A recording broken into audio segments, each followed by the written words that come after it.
soient pas d'accord, que les autres ne soient pas d'accord, que les dénominations ne soient pas d'accord, ça ne m'arrête pas, ça. Il y a quelque chose.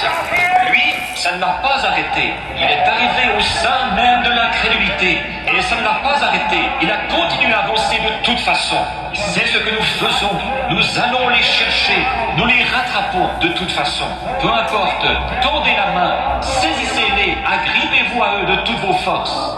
Vous ne savez pas qui ils sont. Sauvez-les. C'est par amour que vous le faites. Non pas parce que je suis obligé de le faire, mais parce que j'aime, parce que vous aimez. Vous dites, il faudrait que j'aille redresser la situation avec cette femme. Mais je vais te le dire tout de suite, je pense que, parce que je vous l'ai dit, il faudrait que j'aille redresser ça. Non, c'est vous qui devriez vous redresser d'abord. Voyez, si vous n'avez pas l'amour de Dieu dans votre cœur, quelque chose qui vous fait savoir que vous avez tort, alors allez redresser la situation avec Dieu. Ensuite, vous irez redresser la situation avec votre prochain. C'est ce que Jésus a enseigné.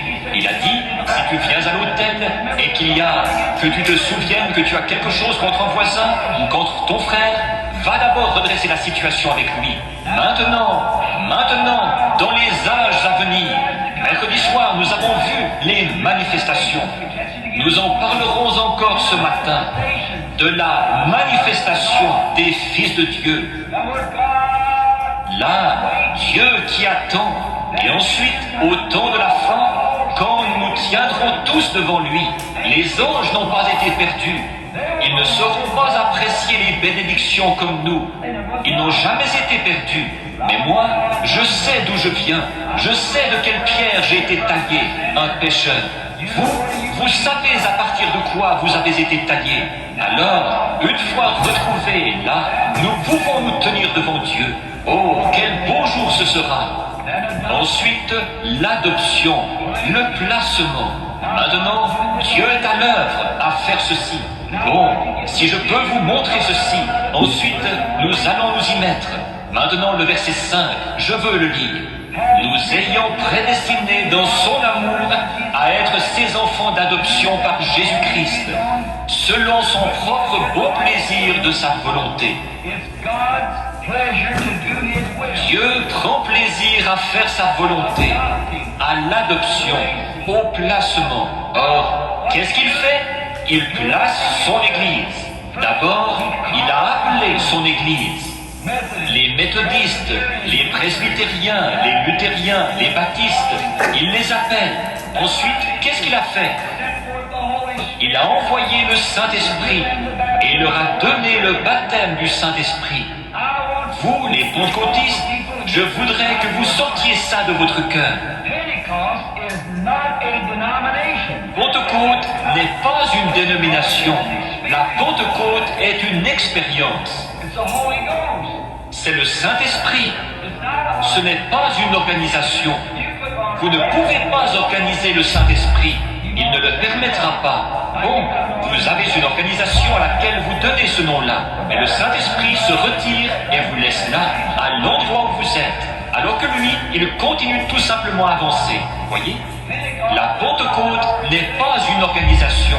La Pentecôte est une expérience. Et donc, Dieu a donné la nouvelle naissance à ses enfants par le baptême du Saint-Esprit. Ils en sont venus tout près quand ils se sont purifiés chez les Nazaréens, les pèlerins de la sainteté. Ensuite, ils ont fait l'expérience de la Pentecôte ou du baptême du Saint-Esprit, de la restitution des dons. Ils sont allés de l'avant en parlant en langue et en interprétant les langues. Ils ont reçu des dons de guérison et des miracles, des signes et des prodiges ont commencé à les accompagner. Maintenant, ils sont des enfants. Ils sont les enfants de Dieu. Ils ont une position en Christ. Ils sont devenus des enfants par naissance. Et la nouvelle naissance et la conversion elle-même, c'est le Saint-Esprit. Vous n'êtes même pas encore converti avant d'avoir reçu le Saint-Esprit. C'est ce qui est dit dans l'Écriture. Jésus a dit à Pierre, demandez à n'importe qui, lisez l'Écriture. Il avait été justifié en croyant au Seigneur Jésus. Il était devenu un disciple, un apôtre. Jésus lui a donné les clés du royaume. Et Jean 17, 17, il les a sanctifiés. Il leur avait donné le pouvoir, les avait envoyés chasser les démons et tout. Il les a sanctifiés. Sanctifie-les, Père, par ta vérité. Ta parole est la vérité. Je me sanctifie moi-même à cause d'eux. Voilà bien une des paroles les plus douces que j'ai jamais entendues. Père, je me sanctifie moi-même pour eux. Savez-vous qu'il avait le droit d'avoir un foyer? C'était un être humain. Savez-vous pourquoi il avait le droit d'avoir une épouse? C'était un homme. Il avait le droit d'avoir toutes ces choses-là.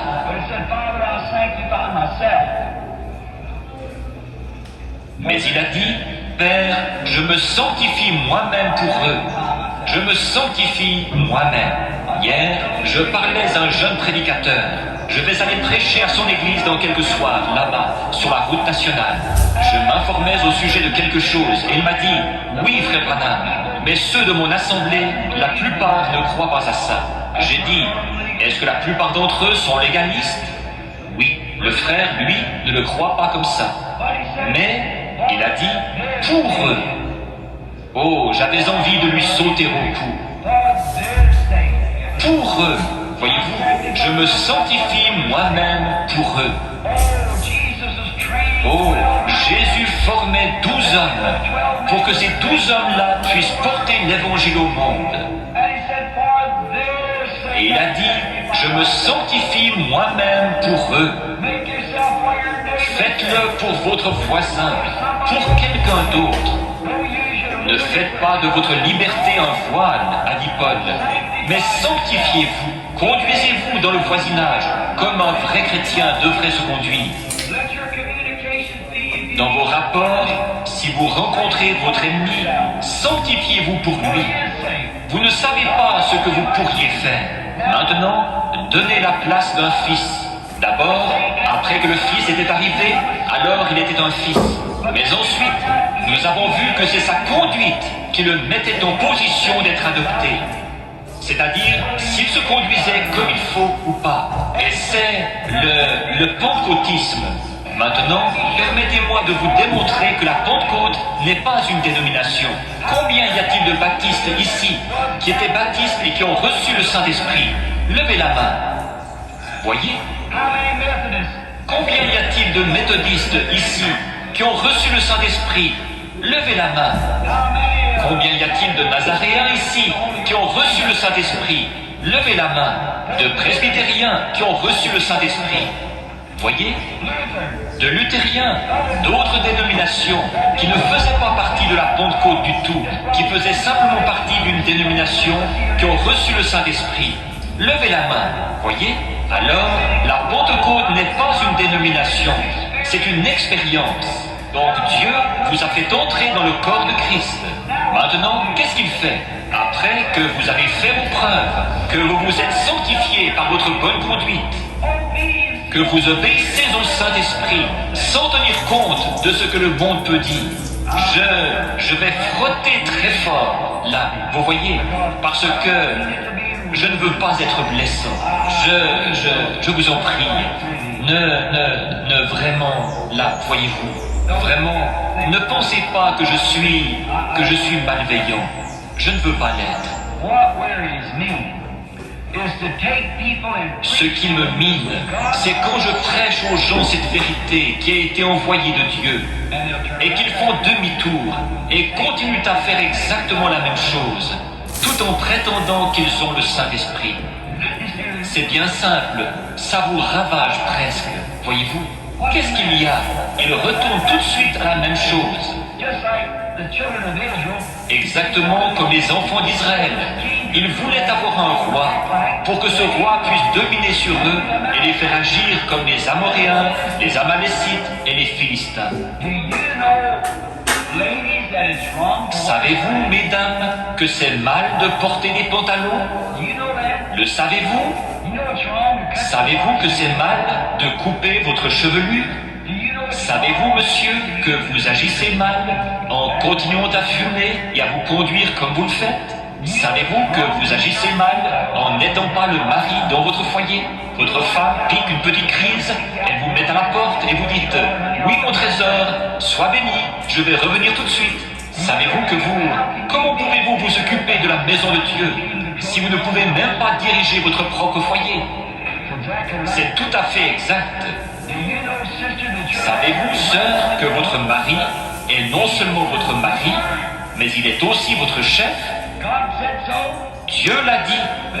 En effet, le mari n'a pas été séduit, c'est la femme qui a été séduite.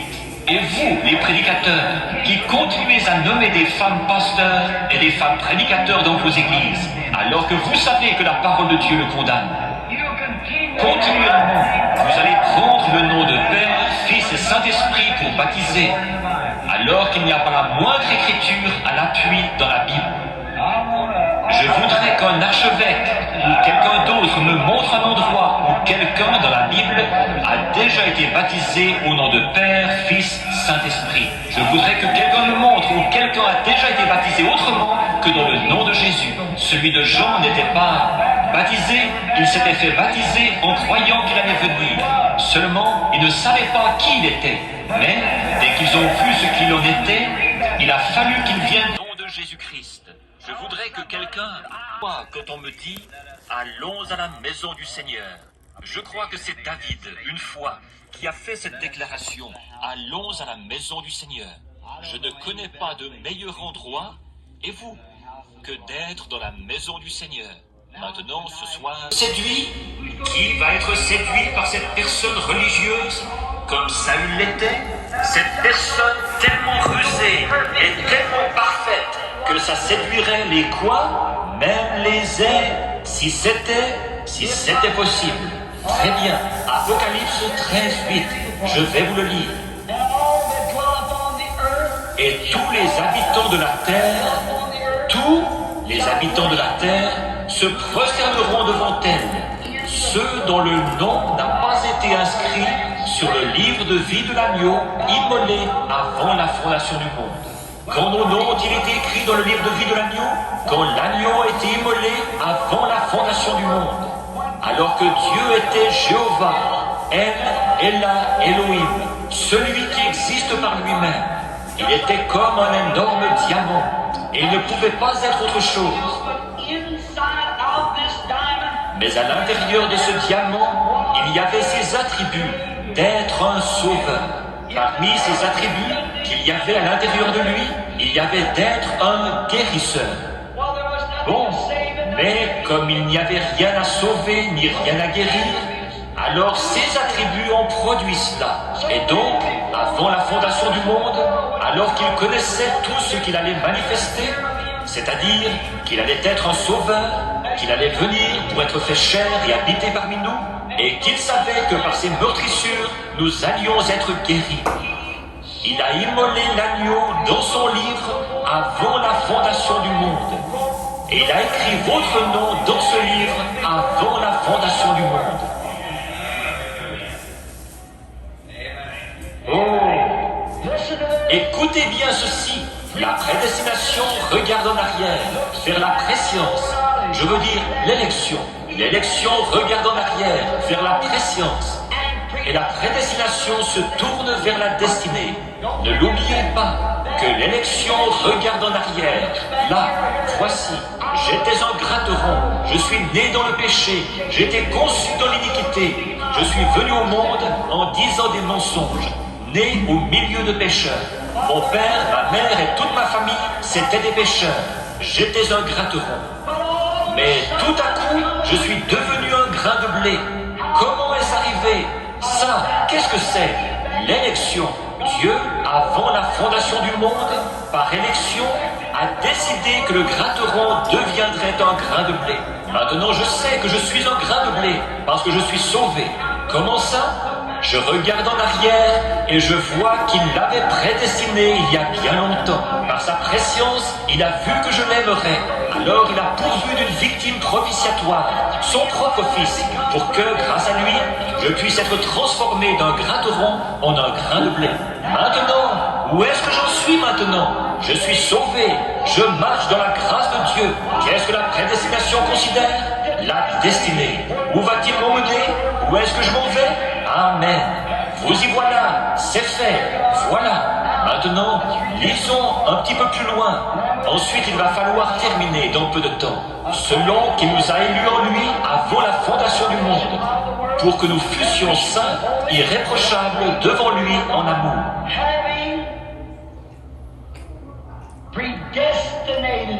Nous ayant prédestinés pour nous adopter. Prédestinés pour nous adopter pour lui par Jésus-Christ, selon le bon plaisir de sa volonté. Qu'est-ce qu'il a fait? Il, par sa préscience, il nous a vus d'avance. Il savait qu'il était un sauveur. Il existait par lui-même. Il n'y avait pas d'ange, rien, seulement Dieu, Ella, Elohim, celui qui existe par lui-même. Il n'y avait que lui seul. Mais en lui, il y avait un sauveur. Eh bien, qu'est-ce qu'il va sauver alors qu'il n'y a rien de perdu? Il savait cela. Il savait que ce grand attribut qu'il y avait en lui allait matérialiser quelque chose là-bas qu'il pourrait sauver. Et à ce moment-là, par sa préscience, il a regardé. Et il a vu tous ceux qui l'accepteraient. Et quand il a fait ça, alors il a dit, pour sauver ceux-là, le seul moyen pour moi de le faire, ce sera de descendre moi-même et d'être fait chair, de prendre le péché de l'homme sur lui et de mourir pour lui, pour que je puisse être celui qui est adoré. Parce qu'il est Dieu, l'objet d'adoration. Alors il est descendu et il s'en est chargé. Et quand il a fait ça, il l'a fait pour pouvoir vous sauver, vous qui voulez être sauvés. Vous voyez ce que je veux dire? Par sa préscience, le Dieu infini qui connaissait toutes choses, il a vu l'agneau, et il a immolé l'agneau avant la fondation du monde. Et il a mis votre nom dans le livre de vie de l'agneau.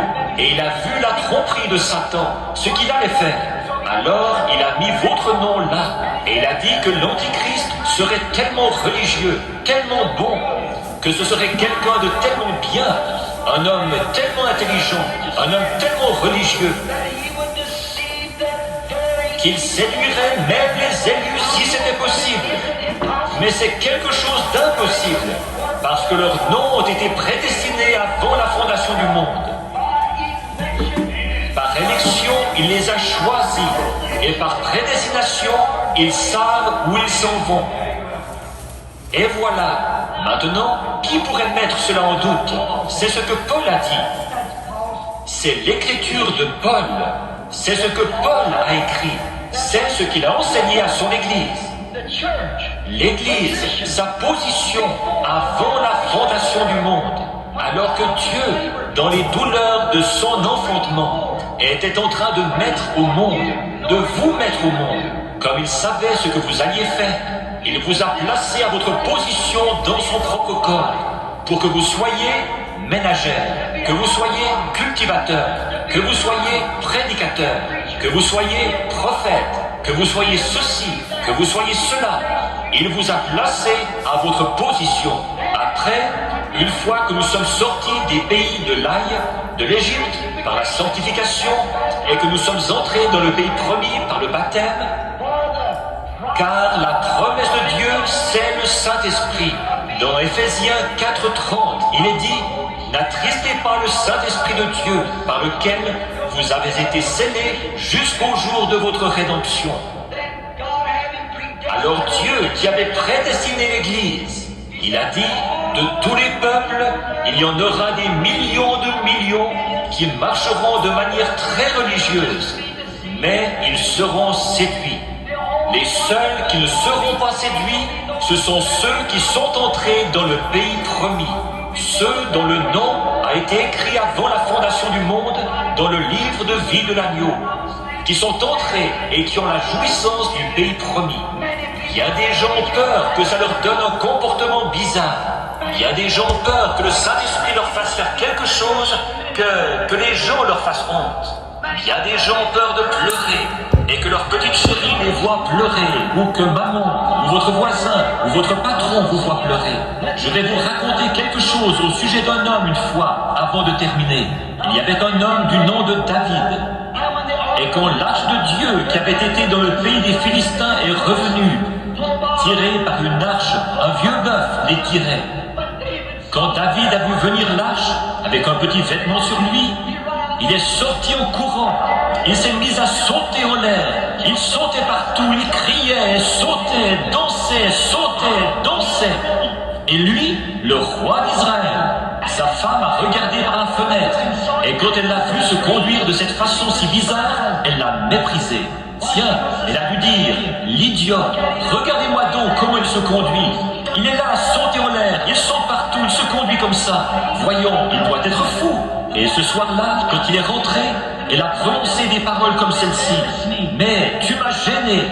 Mais toi, le roi, mon mari, faire comme ça, là-bas, te conduire de cette façon-là? David a dit, demain je vais faire mieux que ça. Oui, monsieur. Il a dit, tu ne sais donc pas que c'est devant l'Éternel que je dansais? Il était de l'autre côté. Il était dans le pays de la promesse. Il avait perdu tous ses grands airs et la corruption du monde. Il était tellement heureux de savoir que l'arche entrait dans sa propre cité. Et oh, je vous le dis, certaines personnes ont peur de recevoir le Saint-Esprit. Ils ont peur que ça les fasse parler en langue.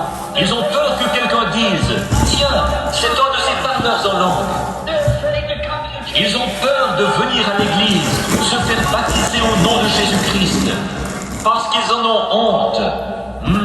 Oh, quelqu'un disait qu'il faudrait que je retire mes bandes de la circulation, parce que j'avais prêché qu'il faut être baptisé au nom de Jésus-Christ. Je ne les retire pas de la circulation, j'en fais plus. C'est exact, j'en fais plus. C'est la Bible. S'ils n'aiment pas ce qu'on a fait hier, regardez bien ce qu'on va faire demain. C'est ça qu'il faut faire, voyez-vous. Continuez simplement à avancer. Il n'y a pas de fin à ça, parce que c'est du Seigneur, c'est Dieu. Vous savez ce que Dieu a fait? Dieu a regardé du haut du ciel et il a dit, David, tu es un homme selon mon cœur. David n'avait pas honte. Il était un serviteur du Seigneur. Il aimait le Seigneur. Et il était tellement heureux, tellement rempli de joie, qu'il n'a pas pensé au prestige humain. Vous voyez, comme je le disais dans ma prédication de ce matin, nous avons tellement peur, là. Nous voulons avoir un Saül pour nous enseigner. Nous voulons avoir un Saül qui sort d'un séminaire pour nous dire comment pratiquer notre religion, comment il faut faire. Ça, c'est de l'autre côté du Jourdain. De ce côté-ci, c'est le Saint-Esprit qui conduit. De ce côté-ci, vous êtes sortis de ce bourbier-là. De ce côté-ci, ce qu'ils peuvent penser, ça vous est égal. De ce côté-ci, vous êtes morts et votre vie est cachée en Christ et scellée par le Saint-Esprit. Ça vous est égal. Vous vivez en Canaan. Vous êtes capable de manger du bon blé. Vous êtes une nouvelle créature en Jésus-Christ. Vous êtes en route pour le pays promis. Je me souviens quand je me suis tenu là, frère Collins, il y a une trentaine d'années. Cette église n'avait pas encore été construite. C'était au cours d'une petite réunion sous la tente, ici au coin, ma première réunion. Je prêchais ce même évangile, la même chose, les richesses insondables de Christ, le baptême d'eau au nom de Jésus-Christ. Je croyais que chaque parole est la vérité, le baptême du Saint-Esprit, la guérison divine, les puissances de Dieu, exactement comme je le prêche maintenant. Je n'en ai jamais dévié d'un pouce. Dieu m'en a révélé plus. Alors, à mesure qu'il en révèle, je continue simplement à l'apporter. Il ne retranche jamais à ce qui a été. Il ne fait qu'y ajouter toujours plus. Je me suis tenu là pendant qu'environ 500 personnes étaient sur la rive, en train de chanter.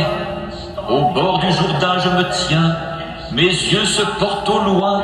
Je vois là-bas mon Canaan, terre de mon trésor. Quand vais-je atteindre ce rivage béni, cité des bienheureux? Quand vais-je atteindre, être avec mon Père, me reposer pour toujours? Quand ils ont commencé à chanter ça, je faisais descendre un jeune homme dans la rivière pour le baptiser là, dans le nom du Seigneur Jésus. J'ai dit, Père Céleste, alors que je t'amène ce jeune homme sur sa confession de foi, et je n'étais qu'un jeune homme moi-même, j'ai les photos de ça à la maison. J'ai dit, alors que je le baptiserai d'eau, Seigneur, sur sa confession de foi, au nom de Jésus-Christ, le Fils de Dieu, remplis-le du Saint-Esprit. À peu près au même moment, quelque chose s'est mis à tournoyer. Et voilà qu'il est descendu en tournoyant. L'étoile brillante du matin s'est tenue là. Elle était là, cette lumière que vous voyez là-bas sur la photo. Elle était là. Cela a fait le tour du monde, jusqu'au Canada et partout. Ils ont dit, une lumière mystique apparaît au-dessus d'un prédicateur baptiste local, pendant qu'il baptise. Il y a quelques jours, quand le docteur Lamza est venu me voir, il n'était pas du tout au courant de ça. Et il m'a apporté une illustration. Le frère là avec lui en ce moment. Est-ce que tu as l'illustration? Est-ce que tu as apporté la Bible là? Elle est dans ton livre? Bien. Il y avait là une illustration de l'ancien signe hébreu de Dieu. Et de jugement.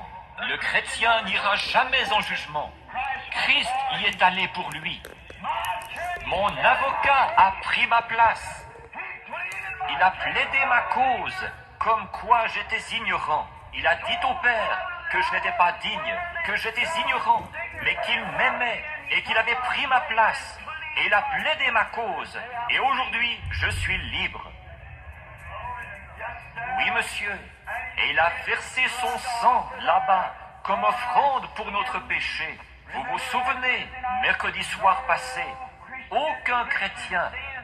Les chrétiens pêchent, mais un pécheur ne peut pas pécher. Un pécheur ne pêche pas parce qu'il est un pécheur. Il est simplement un pécheur au départ. Un point, c'est tout. Tenez, par exemple, prenons le dos de ce livre. Il est noir.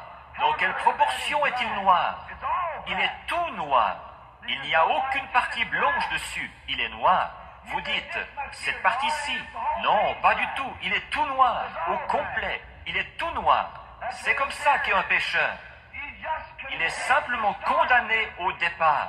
Eh bien, vous dites, oui, mais disons qu'il commet adultère. Disons qu'il viole une femme. Disons qu'il joue à des jeux d'argent. Disons qu'il abatte quelqu'un. Ça, ce n'est pas notre affaire. Ça, ce n'est pas notre affaire. Il y a des lois chez nous pour s'occuper de ça. Nous ne sommes pas des réformateurs. Nous sommes des prédicateurs de l'Évangile. Nous ne le condamnons pas à cause de ce qu'il a fait. Nous ne le condamnons pas parce qu'il a commis adultère. Nous le condamnons parce qu'il est un pécheur. S'il était un chrétien, il ne ferait pas ça. C'est exact. S'il a été changé, il ne fera pas ça. Mais c'est parce qu'il est un pécheur qu'il fait ces choses-là. Voilà où les légalistes perdent leur point d'appui. Oui, monsieur, frère, permettez-moi de vous le dire, ce n'est pas par les œuvres, mais par la grâce que nous sommes sauvés, et cela par le moyen de la foi. Oui, monsieur. Or là, je ne condamne pas les frères légalistes. Ce sont mes frères, et ils seront là, tout autant que tous les autres y seront. Parce que Dieu a prédestiné son Église à y être. Mais ce qu'il y a, c'est que vous tenez les gens dans un état de déchirement continuel, si bien qu'ils ne savent pas. Aujourd'hui, eh bien, peut-être que si faites-leur donc savoir que tant qu'ils ont le désir des choses du monde, ils ne sont pas dans la course pour commencer. Si je suis fidèle à mon épouse, ce n'est pas parce que je pense qu'elle divorcerait d'avec moi. Je suis fidèle à mon épouse parce que je l'aime. C'est une position légale que nous avons prise, car nous nous aimons. D'abord, avant que cela ait pu se faire, il devait y avoir de l'amour. Je l'aime, bien que je crois qu'elle me pardonnerait si je faisais quelque chose de mal. Il reste que je ne le ferai pas quand même. Je l'aime. C'est la même chose pour Christ. Si je vivais, j'ai 50 ans, si je vivais jusqu'à 90 ou 100 ans, qu'il me restait encore 50 ans comme prédicateur, et que je ne prêche plus une seule fois, que j'aille m'asseoir au bord de la rivière, je suis sauvé de toute façon. Dieu m'a sauvé par sa grâce. Je n'ai aucun mérite. Il n'y a rien que j'aurais pu faire, que j'ai pu faire, ni rien. Je prêche parce que je l'aime et que j'aime son peuple. Et c'est ce qui me fait savoir que je suis passé de la mort à la vie, parce que je les aime et que je vais à leur recherche. Peu importe dans quel état ils peuvent être, je vais à leur recherche de toute façon. Allez les chercher de toute façon. Ramenez-les de toute façon. Que des prédicateurs ne soient pas d'accord, que les autres ne soient pas d'accord, que les dénominations ne soient pas d'accord, ça ne m'arrête pas, ça. Il y a quelque chose. Lui, ça ne l'a pas arrêté. Il est arrivé au sein même de l'incrédulité. Et ça ne l'a pas arrêté. Il a continué à avancer de toute façon. C'est ce que nous faisons. Nous allons les chercher. Nous les rattrapons de toute façon. Peu importe, tendez la main, saisissez-les, agrippez-vous à eux de toutes vos forces. Vous ne savez pas qui ils sont. Sauvez-les. C'est par amour que vous le faites. Non pas parce que je suis obligé de le faire, mais parce que j'aime, parce que vous aimez. Vous dites, il faudrait que j'aille redresser la situation avec cette femme. Mais je vais te le dire tout de suite, je pense que, parce que je vais à l'église, il faudrait que j'aille redresser ça. Non, c'est vous qui devriez vous redresser d'abord. Voyez, si vous n'avez pas l'amour de Dieu dans votre cœur, quelque chose qui vous fait savoir que vous avez tort, alors allez redresser la situation avec Dieu. Ensuite, vous irez redresser la situation avec votre prochain. C'est ce que Jésus a enseigné. Il a dit, si tu viens à l'autel et que tu te souviennes que tu as quelque chose contre un voisin ou contre ton frère, va d'abord redresser la situation avec lui. Maintenant, dans les âges à venir, mercredi soir, nous avons vu les manifestations. Nous en parlerons encore ce matin de la manifestation des fils de Dieu.